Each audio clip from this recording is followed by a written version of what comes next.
Ever heard of a story with more plot twists than a roller coaster ride?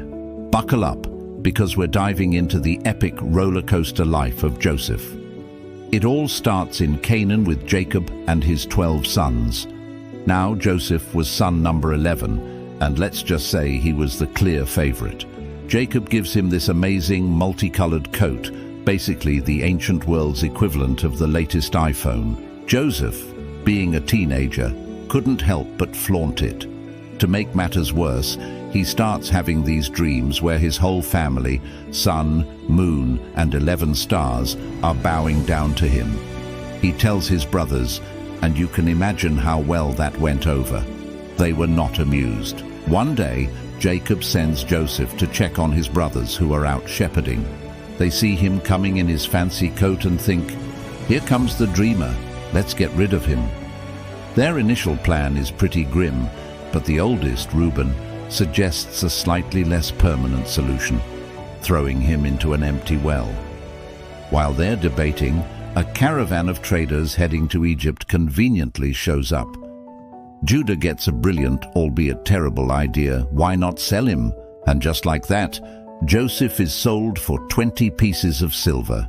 They take his coat, dip it in goat's blood, and show it to their dad, who is, of course, heartbroken. Meanwhile, Joseph arrives in Egypt as a slave. But here's where things get interesting. Joseph is like a human good luck charm. He gets bought by Potiphar, the captain of Pharaoh's guard, and soon he's running the entire household. Everything he touches turns to gold. But trouble finds him again.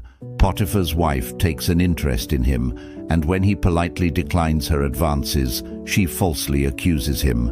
Next thing you know, our guy is thrown in prison. But even in prison, Joseph's talent for management and his connection to God shine through. He ends up in charge of the other prisoners. He meets two of Pharaoh's former staff members, the chief baker and the cupbearer, and correctly interprets their dreams. He tells the cupbearer, "When you get out, remember me." 2 years go by. The cupbearer totally forgets. Classic. Then Pharaoh himself starts having bizarre dreams about fat cows and skinny cows, healthy grain and withered grain. No one in Egypt can figure them out. Suddenly, the cupbearer remembers the guy from prison who could interpret dreams. Joseph is summoned, cleans himself up, and stands before Pharaoh. He explains the dreams mean 7 years of massive harvest, followed by 7 years of devastating famine. He advises Pharaoh to appoint a wise man to store up grain during the good years. Pharaoh is so impressed, he says, "You're that wise man." He puts Joseph in charge of all of Egypt, second only to Pharaoh himself. He gets a new name, a wife, and a signet ring. Talk about a promotion. For 7 years, Joseph stockpiles grain like there's no tomorrow. Then the famine hits, and it's bad. It affects the whole region, including Canaan, where his family lives. Jacob sends his 10 older sons to Egypt to buy food.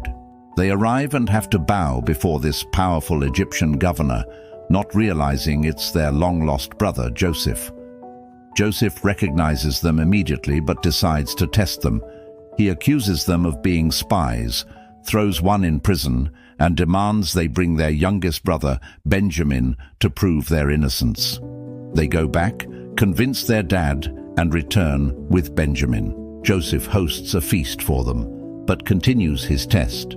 He plants his personal silver cup in Benjamin's sack.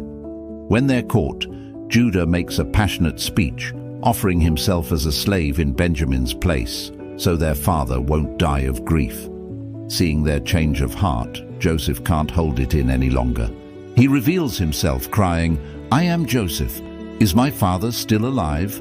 His brothers are terrified, but Joseph reassures them. "Don't be angry with yourselves," he says. "What you meant for evil, God meant for good, to save many lives." It's one of the most powerful moments of forgiveness you'll ever read. So the entire family moves to Egypt, they're given the best land, and they're saved from the famine. Joseph's story is an incredible journey from a pit to a palace, showing how even the worst situations can be turned around for an amazing purpose. What a story, right? If you enjoyed this, please hit that like button, subscribe for more Bible stories, and let me know in the comments what you think. Thanks for watching. Remember, God is good all the time.